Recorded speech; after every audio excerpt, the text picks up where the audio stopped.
మిక్కిలిగా ప్రేమించిన మా ప్రియ పరలోకపు తండ్రి, మీ ఘనమైన శ్రేష్టమైన ఉన్నతమైన నామానికి వేలాది స్తుతులు స్తోత్రాలు చెల్లించుకుంటున్నాం దేవా.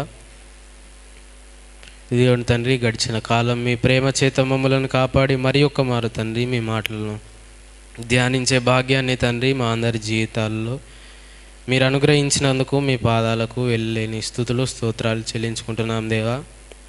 ఈ సమయంలో మేము మీ మాటలను ధ్యానించబోతుండగా మీ పరిశుద్ధాత్మ యొక్క తోడును సహాయమును నడిపింపును మాకు అనుగ్రహించి తండ్రి, మా హృదయాలను మీరే తృప్తిపరచమని తండ్రి, ఆత్మీయంగా బలపడడానికి మీ సహాయమును మాకు అనుగ్రహించమని క్రీస్తు నామం నెయ్యి ప్రార్థన అడిగి వేడుకొనుచున్నాము మా తండ్రి, ఆమెన్.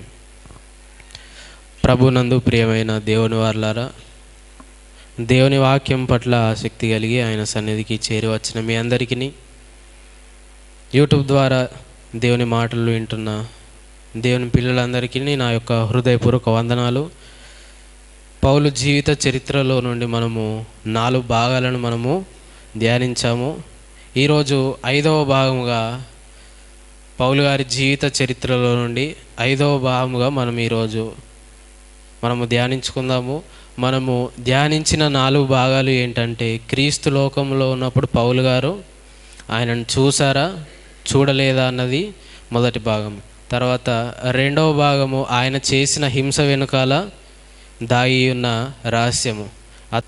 3వ భాగం ఏంటంటే, క్రీస్తు తనతో మాట్లాడాడని ఏ విధంగా ఆయన విశ్వసించాడు, ఏ విధంగా ఆయన నమ్మాడు. తనతో మాట్లాడింది, తనకు ప్రత్యక్షమైంది క్రీస్తు ప్రభువు వారే అని సౌలు ఏ విధంగా నమ్మాడు. ఆ తర్వాత 4వ అంశము సౌలు గారి బాప్తిస్మము ఒక అద్భుతము. ఈ 4 అంశాలు కూడా ఏ కాలంలో జరిగినవని మనం ఆలోచించితే, ఆయన బాప్తిస్మము తీసుకున్న కాలము వరకు మనము ధ్యానించాము. ఆయన పుట్టిన నాటి నుండి, ఆయన పుట్టడం వెనకాలన్న రహస్యం నుండి ఆయన బాప్తిస్మము ఎలా పొందాడు అన్నది వరకు మనము 4 అంశాలలో మనము ధ్యానించాము. ఈరోజు 5వ అంశంగా మనం ఏం ధ్యానించదామంటే, క్రీస్తు ప్రభువు వారు సౌలుని ఒక శిష్యునిగా ఎందుకు చేసుకోలేదు? 12 మంది శిష్యులలో ఈయనను ఎందుకు కలుపుకోలేదు? ఈయన 12 మంది శిష్యులను చేసుకున్నాడు కదా, వారిలో సౌలు గారిని ఎందుకు కలుపుకోలేదు అన్నది మనము ఈరోజు మాట్లాడుకోబోయే అంశము. ఇది సౌలు గారి జీవిత చరిత్రలో నుండి 5వ భాగం. దీంట్లో నుండి మనము ఒక 7 అంశాలను మనం ధ్యానించుదాం. అదేంటంటే, క్రీస్తు ప్రభువు వారు పౌలు గారు ఏ రోజైనా కలిసి మాట్లాడుకున్నారా అన్నది మొదటి అంశం. 2వ అంశం ఏంటంటే, క్రీస్తు ప్రభువు వారు అసలు శిష్యులను ఎందుకు చేసుకున్నాడు, ఆ 12 మంది శిష్యులను ఎందుకు చేసుకున్నాడు అనేది 2వ అంశం.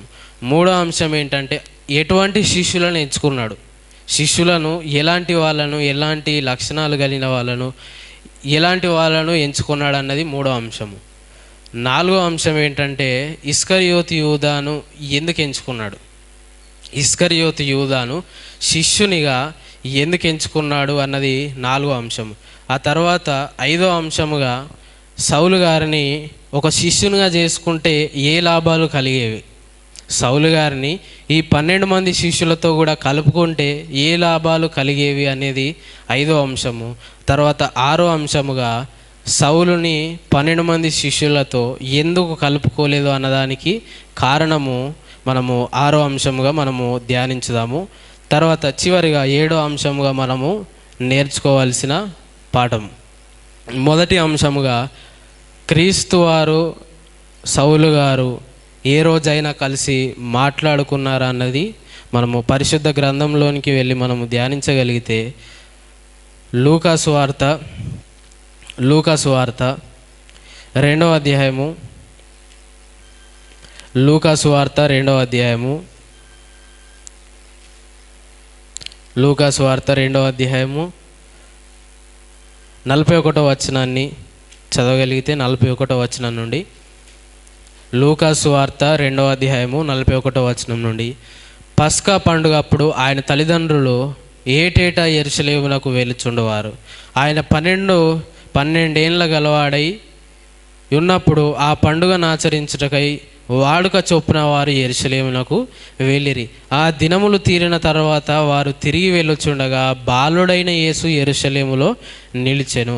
ఆయన తల్లిదండ్రులు ఆ సంగతి ఎరుగక ఆయన సమూహములో ఉన్నాడని తలంచి ఒక దిన ప్రయాణము సాగిపోయి తమ బంధువులలోనూ నిలవైన వారిలోనూ ఆయనను వెదుకుచుండిరి. ఆయన కనబడనందున ఆయనను వెదుకుచూ యెరూషలేమునకు తిరిగి వచ్చిరి. 3 దినములైన తర్వాత ఆయన దేవాలయములో బోధకుల మధ్య కూర్చుండి వారి మాటలను ఆలకించుచు వారిని ప్రశ్నలు అడుగుచూ ఉండగా చూచిరి. ఆ మాటలు విన్నవారందరూ ఆయన ప్రజ్ఞకు ప్రత్యుత్తరములకును విస్మయం ఉందిరి. ఇక్కడ మాట్లాడుతున్న సందర్భం ఏంటంటే, యేసు ప్రభువు వారు చిన్ననాటి నుండి ప్రతి సంవత్సరం ఎక్కడికి వచ్చేవారంట? యెరూషలేములోనికి. పస్కా పండుగ అప్పుడు ఏటేటా సంవత్సరం యెరూషలేములోనికి వాళ్ళు వచ్చేవారు. యేసు ప్రభువు వారికి 12 సంవత్సరాలు ఉన్నప్పుడు ఏం జరిగిందంటే, ఆయన తల్లిదండ్రులు తిరిగి గలిలయ ప్రాంతాలకు వెళ్తున్నప్పుడు వాళ్ళతో పాటు ఈయన వెళ్ళకుండా ఎక్కడున్నాడంటే ఈయన యెరూషలేములోనే నిలిచి ఉన్నాడు. ఈయన తల్లిదండ్రులు ఒక దిన ప్రయాణం, ఒక దినమంతా కూడా ఈయన వాళ్ళతోనే ఉన్నాడు అనుకొని వాళ్ళు ప్రయాణమై వెళ్ళిపోయారు. యేసు ప్రభువు వారు ఇక్కడనే యెరూషలేములో నిలిచి ఉండి సమాజ మందిరంలో ఉండి ఆ బోధకుల మధ్య వాళ్ళు చెప్పేవి వింటూ వాళ్ళను కొన్ని ప్రశ్నలు అడుగుతున్నాడు. వాటికి విని వాళ్ళు ఆశ్చర్యపోయారు. ఆయన ప్రజ్ఞకు, ఇంత చిన్న వ్యక్తి 12 సంవత్సరాల వ్యక్తి ఇంత జ్ఞానం ఈయనకి ఎక్కడి నుండి వచ్చిందని వాళ్ళు ఆశ్చర్యపడుతున్నారు. ఈ సందర్భం అంతా ఏ చోట జరిగింది? యెరూషలేములో జరిగింది. ప్రతి సంవత్సరము కూడా బాలుడైన యేసుక్రీస్తు చిన్ననాటి నుండి కూడా ఆయన ఎక్కడికి వస్తున్నాడు? సంవత్సరం కూడా యెరూషలేములోనికి ఆయన వస్తున్నాడు. ఎక్కడ ఆయన నివసించే ప్రాంతం ఏది? నజరేతు ప్రాంతం.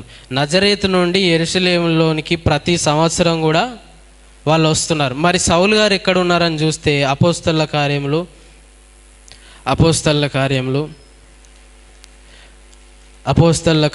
26వ అధ్యాయము 4వ వచనము. అపోస్తలుల కార్యములు 26వ అధ్యాయము 4వ వచనము. 26వ అధ్యాయము 4వ వచనము.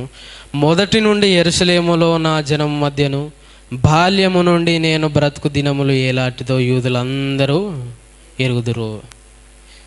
ఈయన కూడా బాల్యం నుండి ఎక్కడ ఉన్నాడంట? యెరూషలేములో ఉన్నాడు. సంవత్సరము ఎవరు వస్తున్నారు ఈయన యుద్ధకి? యేసు ప్రభువు వారు యెరూషలేములోనికి వస్తున్నారు. సౌలు గారు కూడా మనం మొదటి భాగంలో మనం మాట్లాడుకున్నాం ఏంటంటే, క్రీస్తు లోకంలో ఉన్నప్పుడు సౌలు గారు ఆయనను చూసారా చూడలేదా అన్న దాంట్లో మనం ధ్యానించాం. ఏంటంటే, నేను శరీర రీతిగా క్రీస్తుని ఎరిగినను అని అన్నాడు ఆయన. అంటే క్రీస్తుని శరీర రీతిగా ఆయన ఎట్లుంటాడో, క్రీస్తు ఎట్లుంటాడో ఈయనకు తెలుసు అని మనము నేర్చుకున్నాం మొదటి భాగంలో. అయితే చాలా చోట్ల క్రీస్తును ఆయన చూసినట్టుగా రాయబడినప్పటికీ వాళ్ళిద్దరు మధ్యలో జరిగిన సంభాషణ కానీ, వాళ్ళిద్దరు ఏ చోట మాట్లాడుకున్నట్టు కానీ వ్రాయబడలేదు. సౌలు కానీ యేసుప్రభువు వారు కానీ ఏదో ఒక రోజు కలిసి మాట్లాడుకున్నట్టుగా, సౌలు గారితో క్రీస్తు సంభాషించినట్టుగా ఏ చోట కూడా వ్రాయబడలేదు. అంటే దీనివల్ల మనం కన్ఫామ్గా చెప్పుకోవచ్చు ఏంటంటే, వాళ్ళు చూసుండొచ్చు కానీ క్రీస్తుని సౌలు చూసుండొచ్చు కానీ సౌలును క్రీస్తు చూసుండొచ్చు కానీ ఎక్కువగా వాళ్ళు ఎప్పుడు మాట్లాడుకోలేదు. ఏ సంభాషణ వారి మధ్యన జరగలేదు. ఇది మొదటి అంశంగా మనము ధ్యానించాం. వాళ్ళిద్దరి మధ్యన ఏ సంభాషణ కూడా జరగలేదు. ఆయన దగ్గరికి వెళ్ళి నన్ను వెంబడించమని ఏ రోజు కూడా సౌలుతో ఆయన క్రీస్తు ప్రభువు వారు చెప్పలేదు. రెండో అంశం ఏంటంటే, యేసు ప్రభువు వారు అసలు 12 మంది శిష్యులను ఎందుకు ఏర్పాటు చేసుకున్నాడు? ఆ 12 మంది శిష్యులను నన్ను వెంబడించండి, నాతో పాటు రండి అని వాళ్ళని ఎందుకు ఎన్నుకున్నాడు? అసలు శిష్యుల వల్ల వచ్చే లాభం ఏంటి? ఎందుకు వాళ్ళని పిలుచుకున్నాడు? ఎందుకు వాళ్ళని వెంబడించమన్నాడు అన్నది పరిశుద్ధ గ్రంథంలోనికి వెళ్ళి మనము ధ్యానించగలిగితే, ఇదే అపోస్తలుల కార్యములు మొదటి అధ్యాయము 8వ వచనాన్ని చదవగలిగితే, అపోస్తలుల కార్యములు 1వ అధ్యాయము 8వ వచనము, అయినను పరిశుద్ధాత్మ మీ మీదకి వచ్చినప్పుడు మీరు శక్తిని పొందదు కనుక మీరు యెరూషలేములోను యూదయ సమరయ దేశముల యందంతటను బోధిగంతముల వరకును ఎవరికి సాక్షులై ఉంటారట? నాకు సాక్షులై యుందురని వారు చెప్పాను. పేతురు గారు కూడా ఏమంటున్నారు చూడండి, ఇదే మొదటి అధ్యాయంలో 21వ వచనం నుండి చదవగలిగితే 21వ వచనం నుండి, కాబట్టి యోహాను బాప్తిస్మం ఇచ్చినది మొదలుకొని ప్రభు అయిన యేసు మన యుద్ధ నుండి పరమునకు చేర్చుకొనబడిన దినము వరకు ఆయన మన మధ్య సంచరించుచుండిన కాలం అంతయు మనతో కలిసి ఉన్న వీరిలో ఒకడు మనతో కూడా ఆయన పునరుత్థానమును గూర్చి సాక్షి అయ్యుండుట ఆవశ్యకమని చెప్పెను. అయితే యేసు ప్రభువు వారు యోహాను బాప్తిస్మం ఇచ్చినది మొదలుకొని, ఆయన బాప్తిస్మం పొందినది మొదలుకొని ఆయన 3.5 సంవత్సరాలు ఏమేమైతే బోధించాడో, ఏ అద్భుతాలైతే చేశాడో, ఆయన ఎవరిని స్వస్థపరిచాడో, ఆయన ఏ సూచక్రియలైతే చేశాడో, ఆయన ఏ వాక్యాన్ని బోధించాడో అది చూసిన సాక్షులు ఉండడం అంట ఆవశ్యకము అట. అందుకని యేసుప్రభు వారు ఏం చేశారంటే ఒక 12 మందిని ఆయన సెలెక్ట్ చేసుకున్నాడు. ఎందుకంటే ఆయన చేసిన ప్రతిదీ చూసిన సాక్షులు ఉండాలి. ఆ సాక్షులు ఎందుకు ఉండాలంటే సాక్షులు చెప్తేనే కానీ నమ్మే ప్రజలు లోకంలో లేరు. ఇదిగోండి, మేము క్రీస్తు ప్రభు వారిని చూసాము, ఆయన చేసిన ప్రతి కార్యమును మేము మా కల్లారా చూసాము, ఆయన చనిపోయి తిరిగి లేవడం కూడా మేము మా కల్లారా చూసాము అని చూసిన సాక్షులు చెప్తేనే ప్రపంచం అంగీకరించుతుంది. కాబట్టి వాక్యము ప్రకటింపబడాలి అన్న, క్రీస్తు మరణించి తిరిగి లేచిన తర్వాత ఆయనను గూర్చి సువార్త వెళ్ళాలి అన్న శిష్యులు ఉండాలి. అలా ఆ కారణంతో యేసు ప్రభు వారు ఏం చేశారంటే శిష్యులను ఆయన ఎన్నుకున్నాడు. ఇది మొదటి కారణం. ఇంకా చాలా కారణాలు ఉన్నాయి కానీ ప్రాముఖ్యంగా మనం 2 కారణాలను చూద్దాం. మొదటి కారణం ఏంటంటే ఆయన చేసిన ప్రతి కార్యంకు సాక్షులు ఉండాలి. ఎందుకంటే లేకపోతే ఆయన చేసిన కార్యాలు ఈరోజు మనకు రాయబడి ఉండేవి కాదు. ఆయన చేసిన గొప్ప క్రియలు చరిత్రలో ఉండేది కాదు. ఆయన చరిత్రలో నిలబడాలి అని, ఆయన గురించి తరతరాలు ఆయన గురించి ప్రతి తరానికి అందాలని ఆయన సాక్షులను ఉంచుకున్నాడు. ఎంతమందిని ఉంచుకున్నాడు? 12 మందిని ఉంచుకున్నాడు. ఇంకా రెండవ కారణంగా చూడగలిగితే మత్తయి సువార్త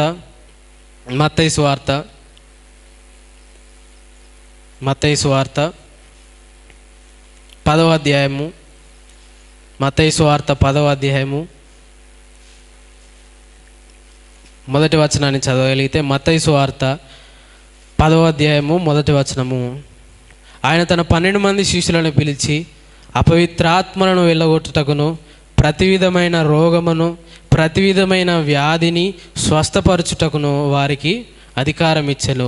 ఆ 12 మంది అపోస్తలుల పేర్లు ఏవనగా, మొదట పేతురు అనబడిన సీమోను, అతని సహోదరుడగు ఆంద్రెయ, జెబెదయి కుమారుడగు యాకోబు, అతని సహోదరుడగు యోహాను, ఫిలిప్పు, బర్తలోమై, తోమా, సుంకరి అయిన మత్తయి, అల్ఫై కుమారుడగు యాకోబు, తద్దయి అను మార్పేలు గల లెబాయి, కానానీయుడైన సీమోను, ఆయనను అప్పగించిన ఇస్కరియోతు యూదా. ఈ 12 మంది శిష్యులకు ఈయన ఒక అధికారాన్ని ఇచ్చాడంట. ఏం అధికారం ఇచ్చాడు? అపవిత్రాత్మలను వెళ్ళగొట్టే అధికారాన్ని, ప్రతి విధమైన రోగమును ప్రతి విధమైన వ్యాధిని స్వస్థపరిచే అధికారము వీళ్ళకి ఇచ్చాడు. ఇక్కడ ఏమనున్నది? ప్రతి విధమైన రోగమును స్వస్థపరిచే అధికారము వీళ్ళకి ఇచ్చాడు. అది క్యాన్సర్ అయినా కావచ్చు, ఎయిడ్స్ అయినా కావచ్చు, అది ప్రపంచంలో ఉన్న ఏ రోగమైనా కావచ్చు, మందు లేని రోగాలను స్వస్థపరిచే అధికారం కూడా వాళ్ళకు దేవుడిచ్చాడు. కానీ ఈరోజు మేము ఓన్లీ తలనొప్పినే పోగొడతాము, మా వల్ల కుష్ఠరోగం పోగొట్టడము కాదు. ఈ విధంగా ప్రజలను మోసం చేసే వాళ్ళు అనేకులు ఉన్నప్పటికి కూడా అసలు దేవుడు వీళ్ళకి అధికారం ఎందుకు ఇచ్చాడంటే ఆయన వాక్యం చెప్పడానికి ఇష్టపడ్డాడు. వీళ్ళకి ఈ పని అప్పగించి ఆయన ఎక్కువగా వాక్యం చెప్పడానికి ఇష్టపడ్డాడు. ఎందుకంటే ఆయన దగ్గరికి వచ్చే ప్రజలందరూ కూడా ఎవరు? ఆయన నుండి ఏదో ఒక మేలు పొందుకోవాలి, రోగం ఉంటే వెళ్ళి స్వస్థపరచుకోవాలి. ఆయన దగ్గరికి ఎక్కువ శాతం ప్రజలు వాక్యం వినడానికి రాలేదు, ఆయన పెట్టే ఆహారం తినడానికి, ఆయన చేసే సూచక్రియలను చూడడానికి ఎక్కువ శాతం వచ్చారు. అందుకని ఆయన వాళ్ళ మొహం ఎదుటని ఏమన్నాడంటే, మీరు నేను చెప్పే మాటలు వినడానికి రావట్లేదు కానీ నేను ఆహారం పెడుతున్నానని నా దగ్గరికి వచ్చారని ఆహారం తినే వాళ్ళని గురించి అన్నాడు. ఇంకొకసారి ఏమన్నాడంటే, ఆయన దగ్గరికి అద్భుతాలు చూడడానికి, స్వస్థత పొందడానికి వచ్చిన వాళ్ళ గురించి ఏమన్నాడంటే, వ్యభిచారులైన చెడ్డతరం వారు నన్ను సూచక్రియలు చేయమని అడుగుతున్నారు, యోనా గురించి తప్ప ఇంకా ఏ సూచక్రియ కూడా మీకు అనుగ్రహింపబడలేదని చెప్పాడు. ప్రభువారు ప్రాముఖ్యంగా చేయడానికి, ఈ లోకంలో ఆయన చేయడానికి వచ్చిన కార్యం ఏంటంటే, ఆయన వాక్యము ప్రకటించడానికి వచ్చాడు. ఆయన తనంతట తాను నేను స్వస్థత చేస్తాను రండి అని ఏ చోట కూడా చెప్పలేదు. ఆయన దగ్గరకు వచ్చి అడిగిన వాళ్ళనే ఆయన స్వస్థపరిచాడు. ఆయన స్వయంగా ఎవరి దగ్గరికి వెళ్ళి స్వస్థపరచలేదు. ఆయన దగ్గరికి వచ్చి అడిగిన వాళ్ళనే ప్రార్థన చేసి స్వస్థపరిచాడే కానీ ఆయన ఎవరి దగ్గరికి వెళ్ళి వీళ్ళకు రోగం ఉంది, వీళ్ళకు రోగం ఉన్నది, వీళ్ళకు అనారోగ్యం ఉన్నది, వాళ్ళకు అనారోగ్యం ఉన్నదని ఆయన వెళ్ళి స్వస్థపరచలేదు. ఎందుకు అంటే ఆయన వచ్చిన దానికి కారణం ఏంటంటే, ఆయన వాక్యము ప్రకటించి ప్రజలను మార్చి వారి కొరకు ఆయన మరణించి తిరిగి లేచి ప్రజలందరికీ రక్షణను ఇవ్వడానికి వచ్చాడు. రక్షణనివ్వడానికి ఆయన వచ్చాడు. రోగం ఉన్నా మనం పరలోకం వెళ్తాం, అనారోగ్యం ఉన్నా మనం పరలోకం వెళ్తాం, మనకు కుష్ఠరోగం ఉన్నా పరలోకం వెళ్తాం, కానీ మనలో పాపం ఉంటే మనం పరలోకం వెళ్ళలేము. కానీ ఈరోజు అనేకులు మీ రోగాన్ని తీర్చుతాను రండి, మీకు పిల్లలు లేరా మా దగ్గరికి రండి, మీకు ఏ స్వస్థత కావాలో మా దగ్గరికి రండి, మేము స్వస్థపరుస్తాము అని వాక్య విరుద్ధంగా వాళ్ళు అనేక కార్యాలు చేస్తూ ఇంకా వాక్యంలో ఉన్న కొన్ని మాటలను అడ్డుపెట్టుకొని ప్రజలను మోసం చేసేవాళ్ళు ఉన్నారు. కానీ యేసు ప్రభు వారు మాత్రము వాక్యాన్ని ప్రకటించడానికి మాత్రమే ఆయన వచ్చాడు. కానీ ఆయన యొద్దకు స్వస్థపరచబడడానికి వచ్చారు కాబట్టి నేను చెయ్యను పో అని అనొచ్చా? అనరాదు. అందుకని ఆయన వారి మీద కనికరపడి ఆయన వాళ్ళను స్వస్థపరిచాడు. స్వస్థపరిచిన వెంటనే ఆయన ఏం చేశాడు చూడండి, 11వ అధ్యాయంలో చూడగలిగితే, 11వ అధ్యాయము, యేసు తన 12 మంది శిష్యులను ఆజ్ఞాపించుట చాలిన తర్వాత వారి పట్టణములలో బోధించుటకును ప్రకటించుటకును అక్కడి నుండి వెళ్ళిపోయాడంట. ఏం చేయడానికి వెళ్ళిపోయాడు? వాక్యం బోధించడానికి ప్రకటించడానికి ఆయన వెళ్ళిపోయాడంట. వీళ్ళకి అధికారం ఇచ్చాడు, మీరు స్వస్థపరచండి, మీరు రోగాలను బాగు చేయండి, మీరు స్వస్థపరచండి, నేను వెళ్ళి వాక్యం ప్రకటిస్తా. ఈ 10వ అధ్యాయం అంతా కూడా చదివితే ఆయన వాళ్ళకి ఆజ్ఞాపిస్తాడు, మీరు ఎలాగ ఉండాలి, మీరు దయ్యాలను ఎలా వెళ్ళగొట్టాలి, మీరు వాక్యం ఎలా ప్రకటించాలి అన్నది ఈ 10వ అధ్యాయం అంతా కూడా ఆయన వాళ్ళతో మాట్లాడిన తర్వాత, ఆయన ఆజ్ఞాపించిన చాలిన తర్వాత ఆయన ఏం చెప్తున్నాడు? వాక్యం చెప్పడానికి నేను వెళ్తున్నాను, స్వస్థత మీరు చేయండి అని వాళ్ళకి చెప్పాడు. వాళ్ళకి చెప్పినప్పుడు కూడా ప్రజలు వాళ్ళ దగ్గరికి వెళ్ళకుండా ఈయన నచ్చి స్వస్థపరచు అని ఈయన దగ్గరికే వచ్చారు. కానీ ఆయన శిష్యులను ఎందుకు నియమించుకున్నాడంటే, మొదటి కారణం ఏంటంటే వాళ్ళు ఈయనకు సాక్షులుగా ఉండాలి. ఈయన చేసిన ప్రతి కార్యమును వాళ్ళు చూసి రానున్న దినాల్లో వాళ్ళు ఏం చేయాలి? క్రీస్తు మరణించి తిరిగి లేచి వెళ్ళిపోయిన తర్వాత ఈయన గురించి వాళ్ళు సాక్షులుగా ప్రకటించాలి. ఆయన మరణ పునరుత్థానాల గురించి వాళ్ళు ప్రకటించాలి. ఇది మొదటి కారణం. రెండో కారణం ఏంటంటే, వాళ్ళు రోగాలను స్వస్థపరచాలి, అపవిత్రాత్మలను వాళ్ళు వెళ్ళగొట్టాలి, ప్రతి విధమైన రోగమును ప్రతి విధమైన వ్యాధిని వాళ్ళు వెళ్ళగొట్టే అధికారాన్ని వాళ్ళకి ఇచ్చాడు. ఇది ఈ ప్రాముఖ్యమైన 2 కారణాలు. 12 మంది శిష్యులను ఎందుకు చేసుకున్నాడంటే ఇది కారణం. ఎటువంటి వాళ్ళని ఎంచుకున్నాడు అన్నది పరిశుద్ధ గ్రంథంలోనికి వెళ్ళి 3వ అంశంగా మనం ధ్యానించుదాము. ఎటువంటి శిష్యులను ఆయన ఎంచుకున్నాడని చూడగలిగితే, యోహాను సువార్త మొదటి అధ్యాయము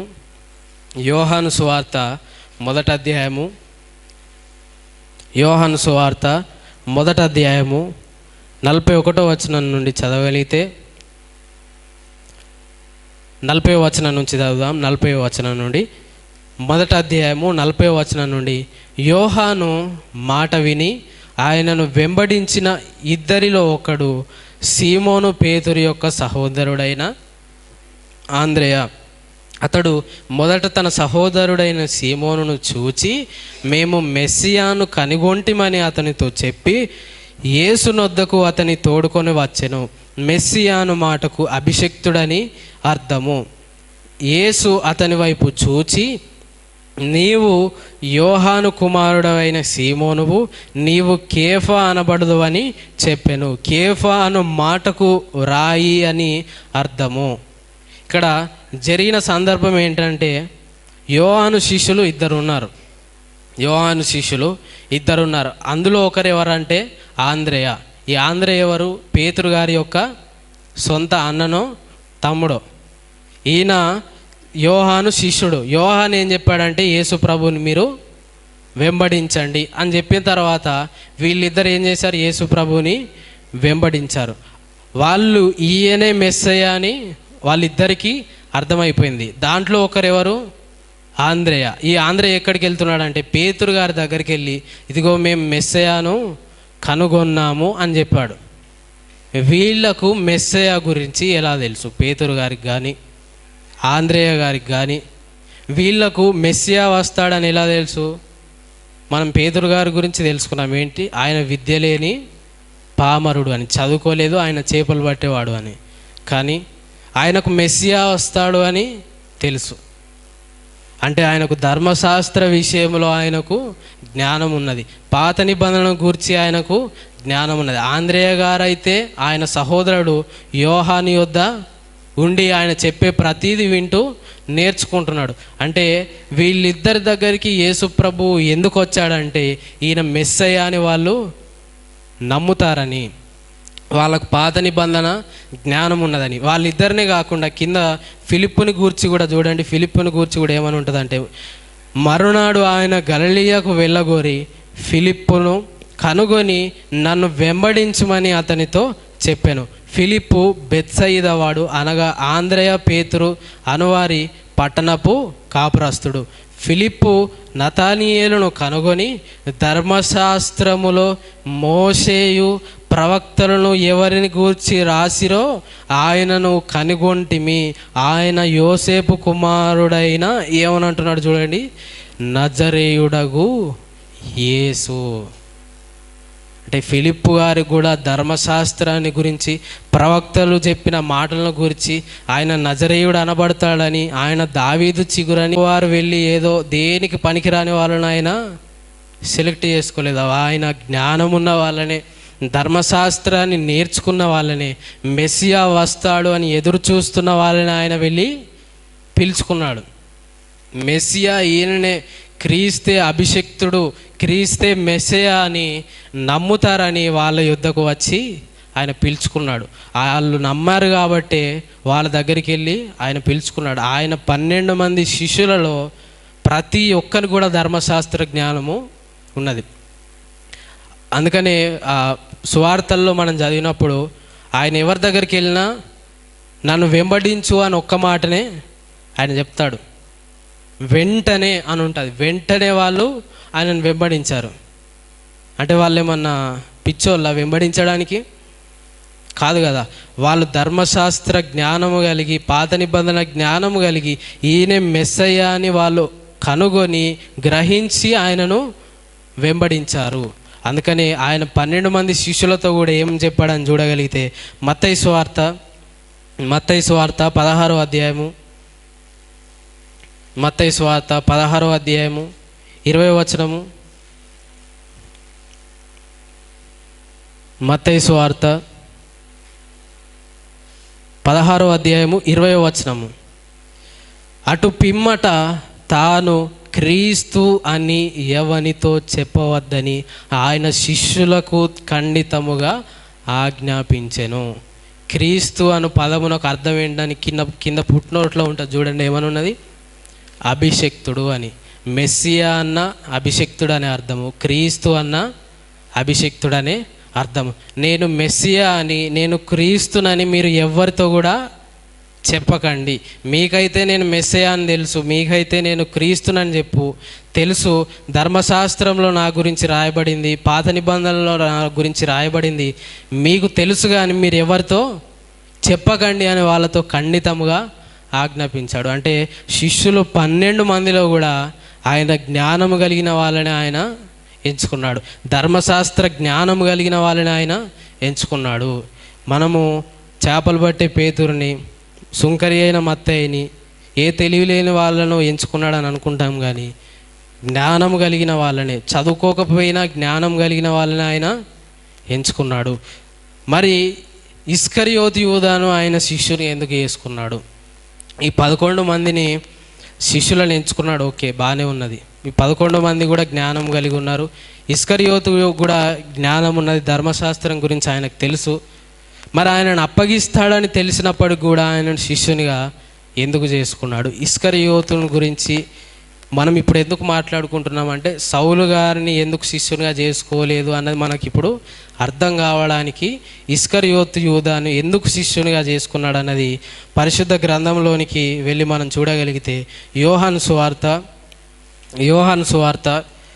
13వ అధ్యాయము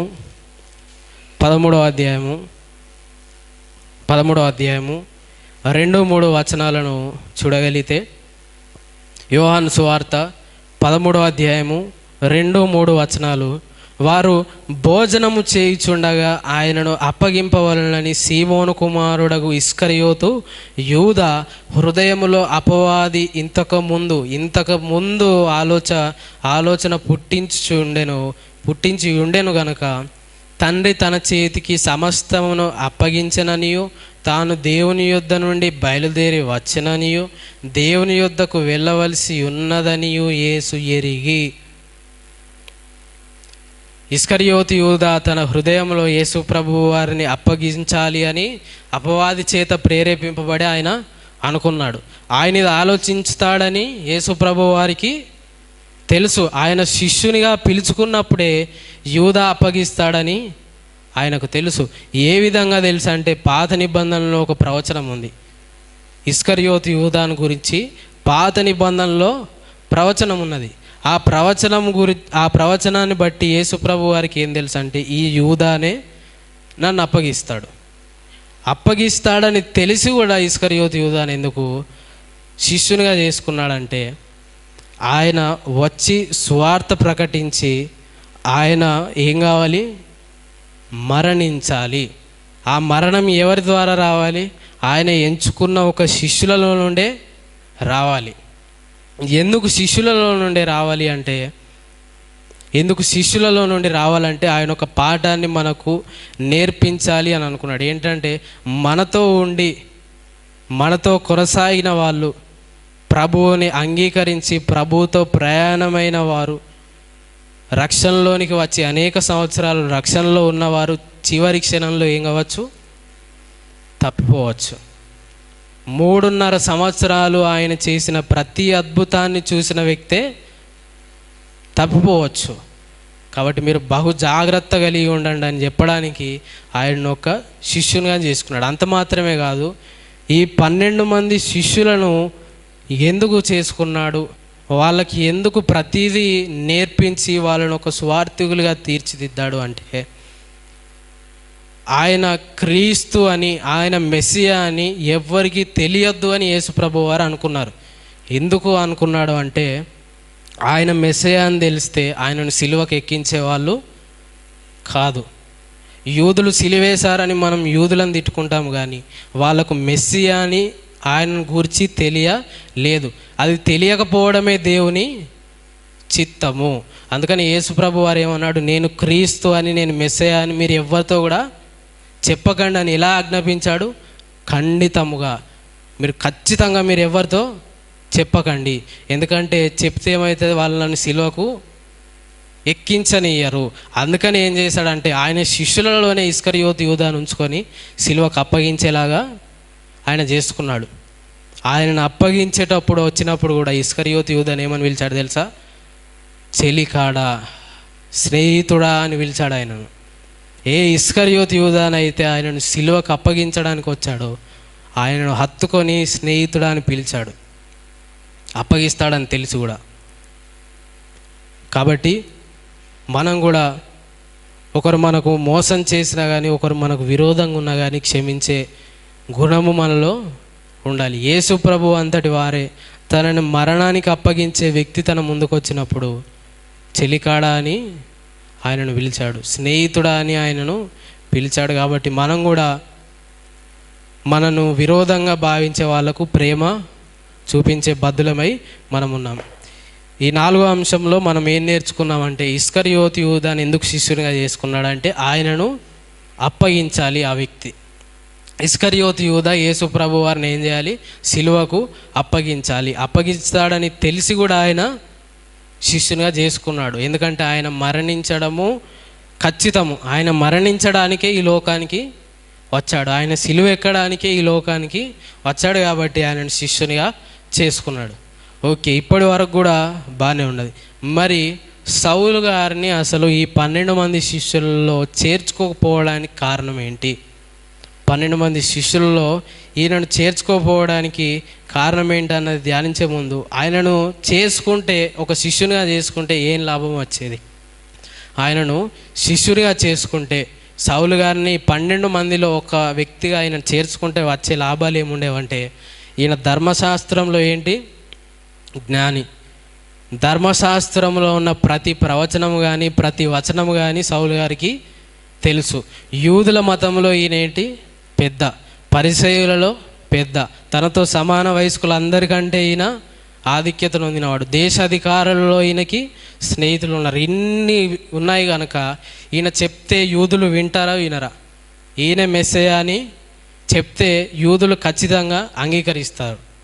ఈయనే మెస్సయ్య, ప్రవక్తలు మనకు ప్రవచనంగా చెప్పిన మాటలన్నీ ఈయన గురించే అని చెప్తే నమ్ముతారు. కానీ ఇంత లాభాలు ఉన్నప్పటికి కూడా, ఇన్ని మేలులు జరగవలసి ఉన్నప్పటికి కూడా సౌలు గారిని ఆయన శిష్యుల లెక్కలో ఆయన ఎంచుకోలేదు. ఆ 12 మందిలో ఈయనను చేర్చుకోలేదు. ఎందుకు చేర్చుకోలేదు, ఏ కారణాన్ని బట్టి చేర్చుకోలేదు అని మనము ఆలోచించగలిగితే ఒక 3 అంశాలను మనము దీంట్లో ధ్యానించదాం. ఏంటంటే, పౌలు గారి జ్ఞానముతో, పౌలు గారి అధికారముతో ఆయన ఏం చేయగలడు? యేసు ప్రభు వారు సిలువ ఎక్కకుండా ఆయన ఆపే శక్తి ఆయనకు ఉన్నది.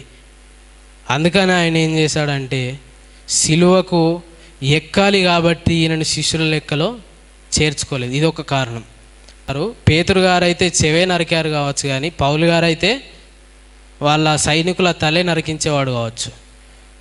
అందుకని ఏం చేశాడంటే, యేసు ప్రభు వారు శిష్యుల సంఖ్యలో ఈయనను చేర్చుకోకపోవడానికి ఇదొక కారణము. ఇది మాత్రమే కాకుండా యేసు ప్రభు వారు ఏమనుకున్నారంటే, సౌలు గారిని ఒక హింసకునిగా ప్రపంచానికి పరిచయం చేయాలి అనుకున్నాడు. ఆయనను గూర్చి సౌలు ఎంత క్రూరుడు, ఎంత హింస చేసేవాడు అన్నది ప్రపంచం అంతటికీ ఆయన తెలియాలి అని అనుకున్నాడు. ఆయన ద్వారా హింస జరగాలని ఆయన అనుకున్నాడు. అందుకనే ఆయనను పిలుచుకోలేదు. అందుకనే అంత మాత్రమే కాకుండా ఆయన మారిన తర్వాత దమస్కులో ఉన్న సమాజ మందిరంలోనికి వెళ్ళి ఆయన వాక్యం చెప్పేటప్పుడు ఏమన్నారు తెలుసా? ఈ వ్యక్తే హింస చేశాడు కదా అని ఆయనను గుర్తుపట్టారు. ఈ వ్యక్తే కదా యెరూషలేములో ఉన్న వారిని, క్రైస్తవులను హింసించిన వ్యక్తి ఈయననే కదా, ఈయనేంది ఇక్కడ వాక్యం చెప్తున్నదని ఆశ్చర్యపోయారు. అంటే యేసు ప్రభువు వారు సౌలు గారిని ఒక హింసకునిగా ప్రపంచం అంతటికి పరిచయం చేయాలనుకున్నాడు. ఆయనను ఒక హింసకునిగా ప్రతి ఒక్క ప్రాంతానికి ఆయన పరిచయం చేయాలని ఆయన నిశ్చయించుకున్నాడు. కనుక ఆయనను 12 మంది శిష్యులలో ఆయన చేర్చుకోలేదు. ఆయన ఒక శిష్యునిగా ఆయన పిలుచుకోలేదు. ఆయన వాక్యం చెప్తే, సౌలు వాక్యం చెప్తే యేసు ప్రభువు వారిని అంగీకరించేవారు ముందే. కానీ అయినప్పటికీ కూడా ఆయన పిలుచుకోలేదు. ఎందుకంటే ఆయన మరణించాలి, ఆయన సిలువకు అప్పగింపబడాలి. ఒకవేళ సౌలే కనుక ఆయన శిష్యులలో ఉంటే ఆయన సిలువకు అప్పగింపబడేవాడు కాదు. అంత మాత్రమే కాకుండా సౌలు గారి వల్ల హింస జరిగేది కాదు. ఆయన సాక్ష్యం వల్ల అనేకులు మారేవారు కాదు. ఇంతకీ ఈయనను హింసకుని ఎందుకు పరిచయం చేయాలి అనుకున్నాడంటే, ఒక మాటను చూద్దాము. పరిశుద్ధ గ్రంథంలోని లేఖనంలో ఎందుకు వెళ్ళి మనం ఆలోచించగలిగితే, గలతీలకు రాసిన పత్రిక మొదటి అధ్యాయము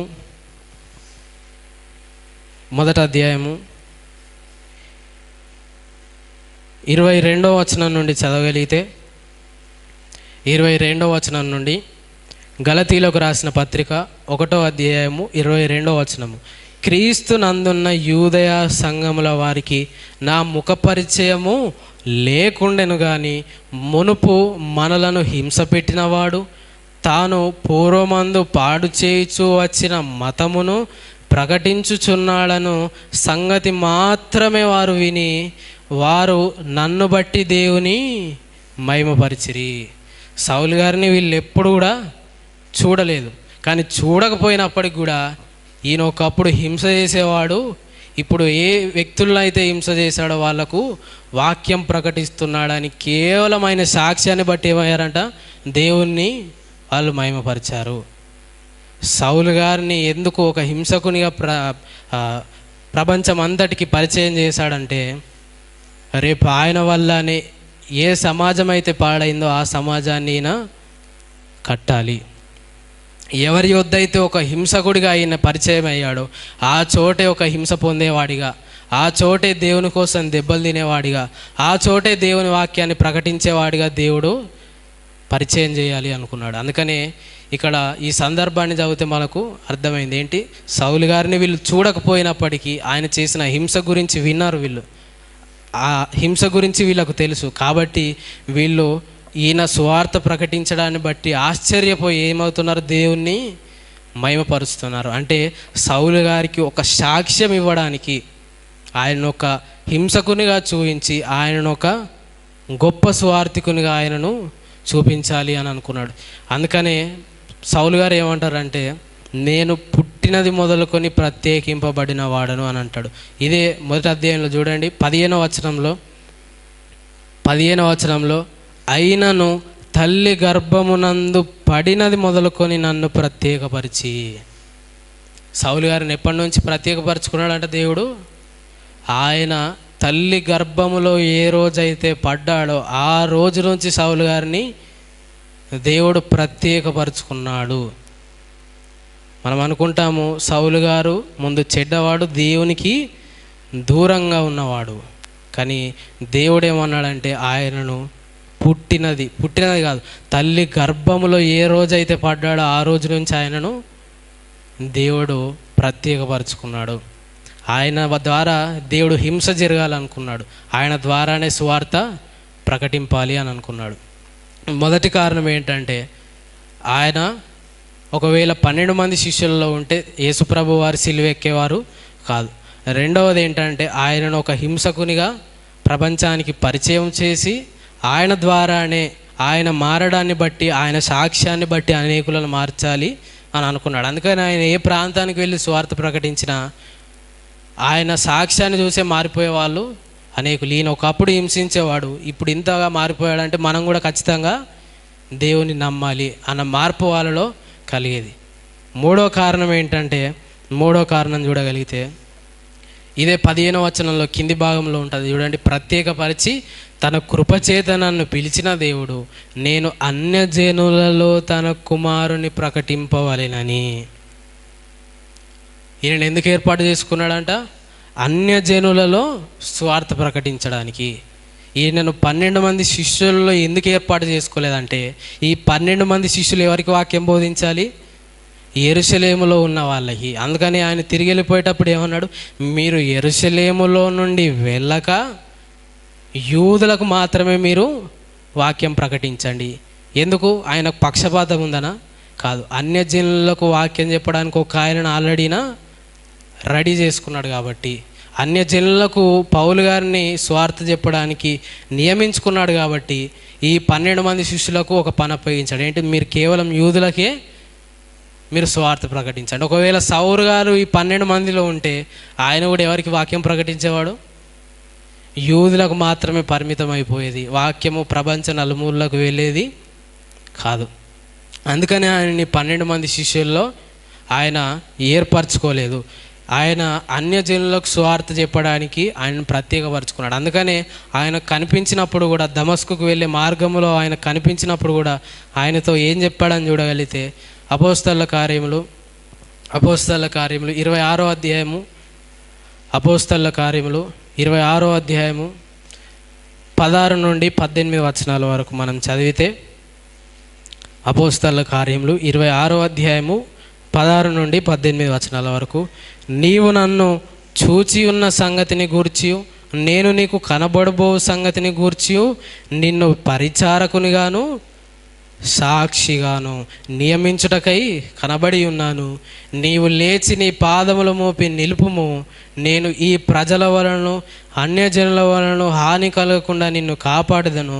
వారు చీకటిలో నుండి వెలుగులోనికి, సాతాను అధికారములో నుండి దేవుని వైపునకు తిరిగి నా యందలి విశ్వాసము చేత పాపక్షమాపణను పరిశుద్ధపరచబడిన వారిలో స్వాస్థ్యమును పొందినట్లు వారి కన్నులు తెరచుటకై నేను నిన్ను వారి యొద్దకు పంపెదను. నేను ఎంత పని దేవుడి నాకు అప్పగించాడు చూడండి.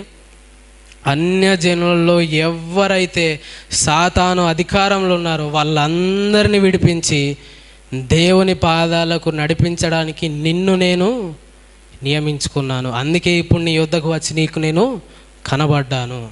నిన్ను అన్యజనులకు స్వార్థికునిగా నేను నియమించుకున్నాను. నీకు ఎంత అధికారం ఇస్తున్నానంటే నువ్వేం చేయగలవంటే సాతాను రెక్కల కింద ఉన్న వాళ్ళను కూడా నువ్వు విడిపించి దేవుని పాదాల చెంతకు నువ్వు నడిపించగలవు.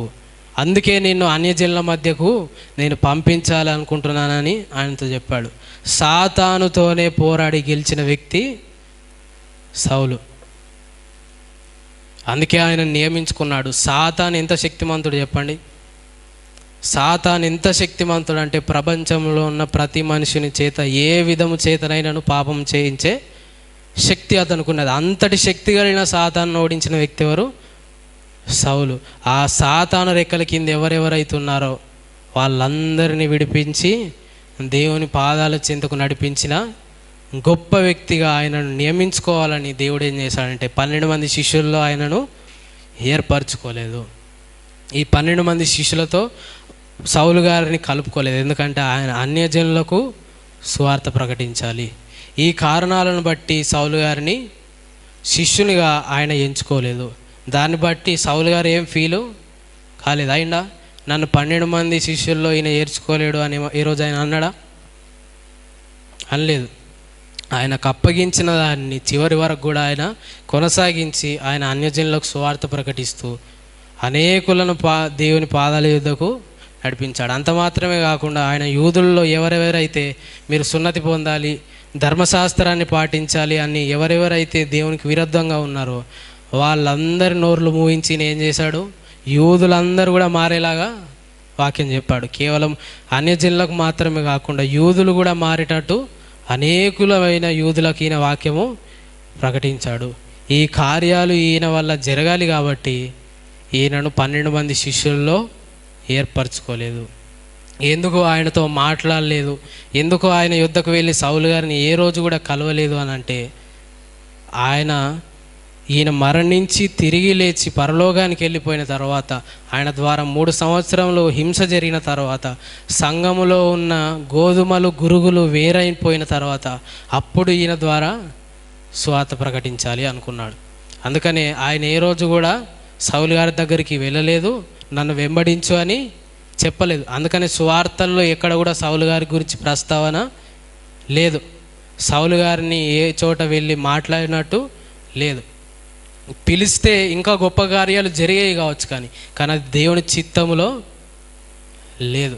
ఆయన ద్వారా హింస జరగాలి, ఆయన ద్వారా సువార్త ప్రకటింపబడాలి. అందుకని ఆయనను 12 మంది శిష్యుల్లో చేర్చుకోలేదు. ఏ రోజు కూడా అతని యుద్ధకు వెళ్ళి నన్ను వెంబడించమని చెప్పలేదు. చెప్తే వెంబడించేవాడు ఖచ్చితంగా. ఎందుకంటే ఒక్క మాటని స్వయంగా ఆయన యుద్ధకు వెళ్ళి చెప్పినప్పుడు కూడా నమ్ముతాడా? నమ్మడా? ఖచ్చితంగా నమ్ముతాడు. నేను నజరేయుడైన యేసుని ప్రవక్తలు నా గురించే వాగ్దానం చేశారు, నేను మెస్సయ్య అని, నేను అభిషక్తున్నాను ఒక్క మాట చెప్తే నమ్మి వెంబడించేవాడు. కానీ అది ఆయన చిత్తములో, తండ్రి చిత్తములో లేదు కాబట్టి ఆయన సౌలు గారి యుద్ధకు వెళ్ళలేదు, నన్ను వెంబడించు అని ఆయనతో చెప్పలేదు. చివరిగా మనం నేర్చుకోవాల్సిన పాఠం ఏంటి? ఈ 6 అంశాలను మనం ధ్యానించాము కదా. ఈ 6 అంశాలలో నుండి మనం నేర్చుకోవాల్సిన పాఠం ఏంటంటే 2వ పేతురు గారు రాసిన పత్రిక 2వ పేతురు పత్రిక రెండవ అధ్యాయము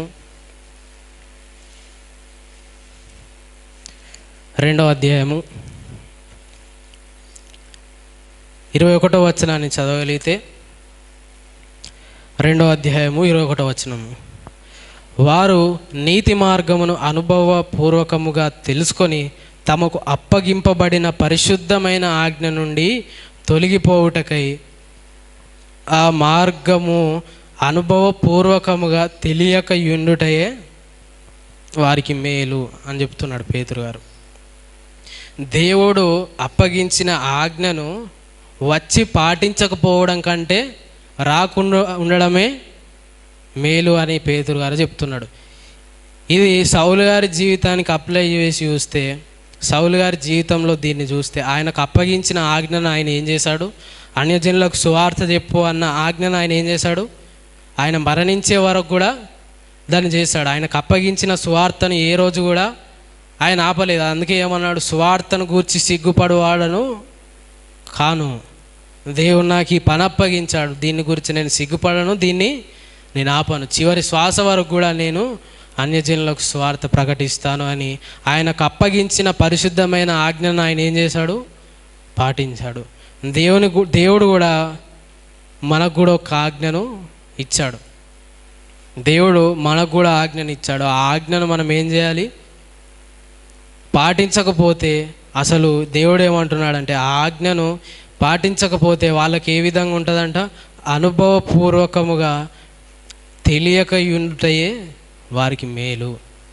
ఆ ఆజ్ఞను తెలుసుకొని పాటించకపోవడం కంటే ఆ ఆజ్ఞ మనకు తెలియకపోవడమే మేలు అని దేవుడు చెప్తున్నాడు. కాబట్టి తెలుసుకున్న మనం ఏం చేయాలంటే పాటించాలి. పాటించకపోతే ఆ ఆజ్ఞ మనకు మేలైనది కాదు. మనకు తెలియకపోకుండా ఉండడమే మేలు అంట. కాబట్టి దేవుడు మనకు అప్పగించిన దాన్ని, దేవుడు మనకు పాటించమని చెప్పిన దాన్ని మనం ఏం చేయాలి? పాటించాలి. ఆయన చెప్పిన 2 ఆజ్ఞలు ఏంటంటే, మీరు సహోదరులను ప్రేమించండి, నిన్ను వలె నీ పొరుగువాన్ని ప్రేమించు, నీ పూర్ణ హృదయముతో, నీ పూర్ణ ఆత్మతో, నీ పూర్ణ మనస్సుతో నీ తండ్రి అయిన దేవుణ్ణి ప్రేమింపవలెను. ఆయన దేవుణ్ణి ప్రేమించమన్నాడు. దేవుని కంటే ముందుగా మీ సహోదరులను ప్రేమించండి. మీ సహోదరులను ప్రేమిస్తేనే నన్ను ప్రేమించండి. మీరు నాకు కుమారులై ఉండాలంటే మీరు ప్రతి ఒక్కరిని ప్రేమించాలి అని చెప్పాడు దేవుడు. కాబట్టి మనం ఈ ఆజ్ఞలను ఏం చేయాలి? పాటించాలి. పాటించకపోతే మనకు అన్యులకు ఏ వ్యత్యాసము లేదు. వాళ్లకు దేవుని ఆజ్ఞలు తెలియవు. తెలుసున్న మనకు తెలియకపోవడమే మేలు అని దేవుడు చెప్తున్నాడు. కనుక మనం ఖచ్చితంగా మనం ఏం చేయాలంటే, దేవుడు మనకు అప్పగించిన దాన్ని చివరి వరకు మనం మన జీవితంలో కొనసాగించాలి. ప్రేమను మించినది ఈ లోకంలో ఏది కూడా లేదు. మనం ప్రేమ చూపించే వాళ్ళముగా ఉండాలి. అందుకని యేసుప్రభు వారు కూడా ఈ లోకంలో ఉన్నప్పుడు తన యొద్దకు చెడ్డవాళ్ళు వచ్చిన వాళ్ళను నా దగ్గరికి రాకపో అన్నాడా? శాస్త్రులు పరిచయులు అయితే వాళ్ళ తప్పు చేసే వాళ్ళను, వ్యభిచారం చేసే వాళ్ళను ఎట్లా చూసేవాళ్ళు? వీళ్ళను ముట్టడం కూడా ముట్టద్దు, వీళ్ళని రాళ్ళతో కొట్టి చంపేయాలి. కానీ యేసుప్రభు వారు వచ్చి కొత్త మార్గాన్ని ఆయన నేర్పించాడు. మీరు ఎంత ఘోర పాపినైనా ప్రేమించండి, ప్రేమ చూపండి. వాళ్ళని ఏదో చెడ్డవాళ్ళుగా చూడాల్సిన అవసరము లేదు. ఎందుకంటే నేనే స్వయంగా ప్రేమించినప్పుడు, నేనే వాళ్ళని క్షమించినప్పుడు మీరు కూడా ప్రేమించాలి, క్షమించాలి. దేవుడు పాపాన్ని ప్రేమించాడు కానీ పాపిని ప్రేమిస్తాడు. దేవుడు మనలో ఉన్న పాపాన్ని ప్రేమించాడు కానీ పాపిని ప్రేమించి పిలుచుకుంటాడు. కాబట్టి మనం వాళ్ళు చేసే తప్పుడు పనులను ఇష్టపడొద్దు కానీ వాళ్ళను ఇష్టపడి వాళ్ళను ప్రేమించాలి. వాళ్ళను మార్చే ప్రయత్నము మనం చేయాలి. అందుకనే దేవుడు మనకు ఈ పనిని మనకు అప్పగించాడు. అందుకనే శిష్యులు చివరిగా ఆయన యుద్ధ ఉన్నప్పుడు ఆ ఒలీవల వనమనబడిన కొండ మీద వాళ్ళు ఉన్నప్పుడు ఏం చెప్పాడు? మీరు సర్వలోకానికి వెళ్ళి సర్వ సృష్టికి స్వార్థ ప్రకటించండి, అందరినీ ప్రేమించి వాళ్ళకు మీరు స్వార్థ ప్రకటించండి అని. వాళ్ళకు అప్పగించిన పనిని వాళ్ళు నెరవేర్చలేదా? వాళ్ళకు అప్పగించిన పనిని వాళ్ళు నెరవేర్చారు. సౌలు గారికి అప్పగింపబడిన పనిని ఆయన నెరవేర్చాడు. కాబట్టి మన జీవితంలో దేవుడు మనకు అప్పగించిన పనిని మనము మన సంపూర్ణంగా మన సాయశక్తులు మనము పని చేయాలి. కాబట్టి దేవుడు మనకు అప్పగించిన దాన్ని మనము పాటించే వాళ్ళముగా, ఆ ఆజ్ఞలను మనము గైకొనే వాళ్ళముగా మనం ఉండాలి. మరి ఒకసారిగా ఈ 7 అంశాలను మనము మరి ఒకసారి నెమరు వేసుకుందాము. మొదటిది, క్రీస్తు ప్రభువు వారు సౌలు గారు ఏ రోజైనా కలిసి మాట్లాడుకున్నారా? ఏం తెలుసుకున్నాం? వాళ్ళిద్దరు ఒకే పట్టణంలో ఉన్నప్పటికి కూడా, వాళ్ళు యెరూషలేములో ఉన్నప్పటికి కూడా, సౌలు గారి బాల్యం నుండి ఆయన యెరూషలేములో ఉన్నాడు. యేసు ప్రభువు వారు తన బాల్యం నుండి యెరూషలేంలోనికి సంవత్సరం పస్కా పండుగకు ఈయన వస్తున్నాడు. అయినప్పటికి కూడా వీళ్ళిద్దరు ఏ రోజు కలిసి మాట్లాడుకోలేదు. తర్వాత రెండవదిగా, ఆయన శిష్యుల్ని ఎందుకు చేసుకున్నాడంటే, మొదటిది, వాళ్ళు సాక్షులుగా ఈయనకు ఉండాలి. ఆయన ఈ లోకంలో చేసిన ప్రతి అద్భుతానికి, సూచక్రియకు సాక్షులుగా వాళ్ళు ఉండాలి. ఆయన మరణ పునరుత్థానాల గురించి కూడా సాక్షులుగా వీళ్ళు ఉండాలని మొదటి కారణంగా వాళ్ళని ఈ విధంగా నియమించుకున్నాడు. ఇంకొకటి ఏంటంటే, వాళ్ళను స్వస్థపరిచే అధికారం వాళ్ళకి ఇచ్చి ఈయన వాక్యం ప్రకటించాలని అనుకున్నాడు. ఇది రెండో కారణం. ఇంకా అనేక కారణాలు ఉన్నాయి. వీలైతే దాన్నే ఒక అంశంగా, యేసు ప్రభువు వారు శిష్యులను ఎందుకు చేసుకున్నాడు అనేది దాన్నే ప్రత్యేకంగా ఒక అంశంగా, దాంట్లో నుండి ఒక 10 అంశాలను మనం ధ్యానించుదాము. మనమైతే ఇప్పుడు 2 అంశాలను మనం నేర్చుకున్నాం. ఏంటి? వాళ్ళ ద్వారా స్వస్థతలు జరగాలి, వాళ్ళు యేసు ప్రభువు వారికి సాక్షులుగా ఉండాలి. తర్వాత ఆయన ఎటువంటి శిష్యులను ఏర్పాటు చేసుకున్నాడు? 12 మందికి 12 మంది ధర్మశాస్త్రంలో జ్ఞానులు, ధర్మశాస్త్రాన్ని గురించి నేర్చుకున్న వాళ్ళు. వాళ్ళకు చదువు రాకపోయినప్పటికీ కూడా వాళ్ళు ధర్మశాస్త్రాన్ని నేర్చుకున్నారు. అందులో జేలోతే అని ఒక ఆయన తెలుసా మనకి? ఆయన పేరుకి అర్థం ఏంటంటే మతాభిమాని. అపోస్తల కార్యంలో మనకు కనబడుతుంది. జేలోతే అనే శిష్యుడు, ఈ 12 మంది శిష్యుల్లో వాళ్ళ పేర్లు కానీ, అపోస్తలకు ఆ శిష్యులకు ఉన్న పేర్లు కూడా చూస్తే ధర్మశాస్త్రానికి సంబంధించిన పేర్లే వాళ్ళ పేర్లు కూడా. అందుకని ధర్మశాస్త్రంలో జ్ఞానం కలిగిన వాళ్ళు, యూదా మతం పైన బాగా మతంలో ఉన్న వాళ్ళని ఆయన ఎన్నుకున్నాడు. యూదుల్లో బాగా జ్ఞానం కలిగిన వాళ్ళను, మెస్సియా వస్తాడని ఎదురు చూసిన వాళ్ళని ఆయన పిలుచుకున్నాడు. అందుకనే వాళ్ళు ఏమనుకున్నారు? ఈయన వచ్చిన వెంటనే మెస్సియాను మనము కనుగొన్నాము, క్రీస్తుని మనము కనుగొన్నాము, అభిషక్తుని మనము కనుగొన్నామని వాళ్ళు వెంటనే నన్ను వెంబడించండి అని చెప్పిన వెంటనే వాళ్ళు వెంబడించారు. అందులో ఇస్కరియోతు యూదా కూడా ఉన్నాడు. ఇస్కరియోతు యూదాని ఎందుకు శిష్యునిగా చేసుకున్నాడు అన్నది మనం ధ్యానించాం. ఎందుకంటే ఆయనను అప్పగించాలి, సిలువకు అప్పగించాలి, యేసు ప్రభు వారు మరణించాలి, ఆయన సిలువ ఎక్కాలి. కనుక వీళ్ళను ఇస్కరియోతు యూదాను ఆయన ఎన్నుకున్నాడు. వీళ్ళను ఖండితముగా ఆజ్ఞాపించాడు. ఏమని? నేను మెస్సియా అని మీరెవ్వరితో కూడా చెప్పకండి. ఎందుకు చెప్పాడంటే ఈయన సిలువకు ఎక్కాలి కనుక. ఒకవేళ వీళ్ళు చెప్తే మెస్సియా ఈయన అని చెప్తే సిలువకు ఎక్కేవాడు కాదు. కాబట్టి మీరు ఖచ్చితంగా ఎవ్వరితో కూడా నేను యేసు క్రీస్తుని అని ఎవరితో కూడా చెప్పకండి, నేను అభిషక్తున్నని ఎవరితో చెప్పకండి ఖండితంగా ఆజ్ఞాపించాడు. తర్వాత సౌలు గారిని శిష్యునిగా చేసుకుంటే వచ్చే లాభం ఏంటన్నది కూడా మనం ధ్యానించాం. ఆ లాభం ఏంటంటే, ఈయన అధికారం కలిగిన వాడు కనుక, ఈయన జ్ఞానం కలిగిన వాడు కనుక, ఈయన ధర్మశాస్త్రంలో కానీ పాత నిబంధనలో కానీ నిష్ణాతుడు కనుక, ఈయన చెప్తే యూదులందరూ క్రీస్తుని అంగీకరించేవారు కనుక ఇవి వచ్చే లాభాలు, ఈయనను శిష్యునిగా చేసుకుంటే వచ్చే లాభాలు ఇవి. ఈయనను ఎందుకు చేసుకోలేడు, కారణం ఏంటి అన్నది కూడా మనం ధ్యానించాము. ఎందుకు చేసుకోలేదంటే ఆయన ద్వారా హింస జరగాలి, ఆయనను ఒక హింసకుడిగా ప్రపంచానికి పరిచయం చేయాలి. పరిచయం చేసిన తర్వాత ఆయనను ఒక సువార్థికునిగా, ఒక సాక్షిగా నిలవబెట్టాలి. అంత మాత్రమే కాకుండా ఆయన సిలువను ఎక్కించేవాడు కాదు, క్రీస్తుని. ఎందుకంటే సిలువ శిక్షను ఆయన తప్పించే అధికారము ఉన్నది. ఎందుకంటే ప్రజలను రేపింది కూడా ఎవరు? ఈయనను సిలువకు అప్పగించండి అని పరిసయ్యులే రేపిరు. ఆ పరిసయ్యుల్లో పెద్దెవరు?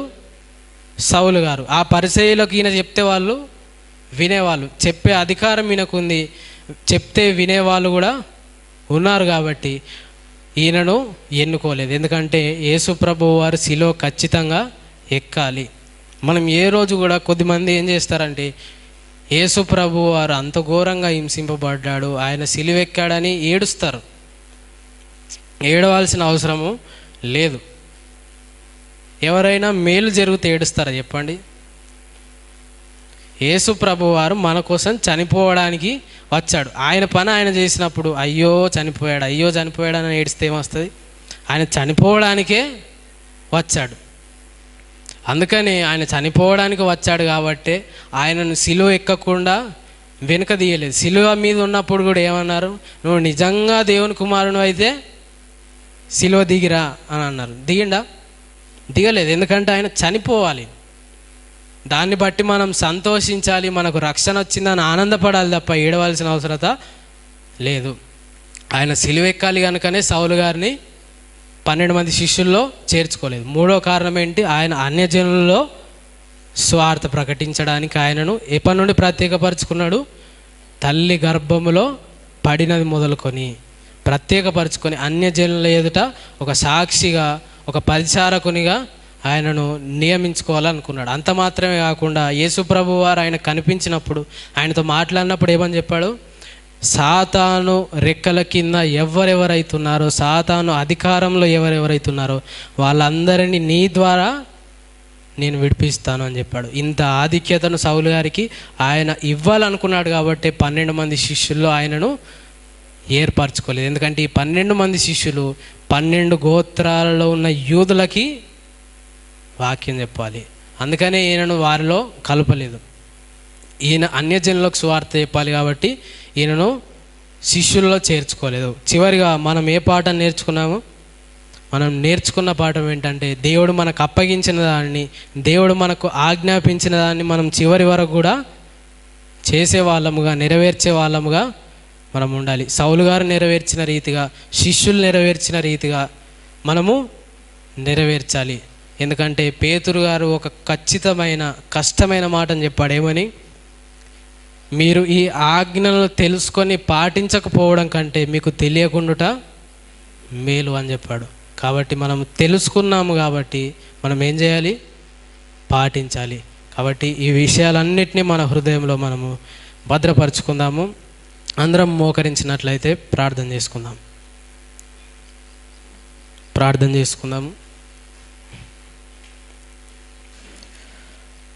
మమ్మల్ని మిక్కిలిగా ప్రేమించిన మా ప్రియ పరలోకపు తండ్రి, మీ ఘనమైన, శ్రేష్టమైన, ఉన్నతమైన నామానికి వేలాది స్తుతులు, స్తోత్రాలు చెల్లించుకుంటున్నాం దేవా.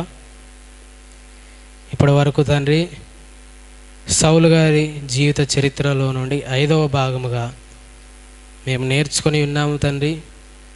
నేర్చుకున్న ప్రతిదీ తండ్రి జ్ఞాపకం ఉంచుకునే జ్ఞాపక శక్తిని మాకు అనుగ్రహించండి. మేము వాటిని మర్చిపోకుండా, విడిచిపెట్టకుండా మా హృదయంలో వాటిని భద్రపరచుకొని తండ్రి ఆజ్ఞలను మేము గైకొనేలాగా తండ్రి మీ సహాయమును మాకు అనుగ్రహించండి. శిష్యులు అప్పగించిన దాన్ని నెరవేర్చిన రీతిగా, సౌలు గారు అప్పగింపబడిన దాన్ని నెరవేర్చిన రీతిగా మీరు మాకు అప్పగించిన ప్రతిదీ నెరవేర్చే సహాయమును, పరిశుద్ధాత్మ తోడును, నడిపింపును, నింపుదలను మాకు అనుగ్రహించమని ప్రార్థిస్తున్నాము తండ్రి. మీ కృపను మాతో ఉంచి నడిపించండి. ఇదిగోండి తండ్రి, సౌలు గారు ఏ విధంగానైతే అన్యజనులలో నుండి సాతాను అధికారంలో ఉన్న వారిని విడిపించాడో అటువంటి జ్ఞానమును, శక్తిని మాకు అనుగ్రహించండి.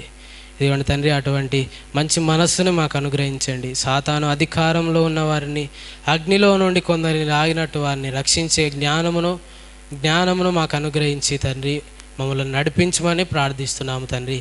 నేర్చుకున్న ప్రతి అంశము కూడా తండ్రి మేము జ్ఞాపకం ఉంచుకొని ఇంకా మీలో బలపడినట్లు, ఇంకా మీ మాటల చేత మేము తృప్తి పడగలిగినట్లు మీ సహాయమును మాకు అనుగ్రహించమని క్రీస్తు నామమునే ప్రార్థన అడిగి వేడుకొనుచున్నాము మా తండ్రి.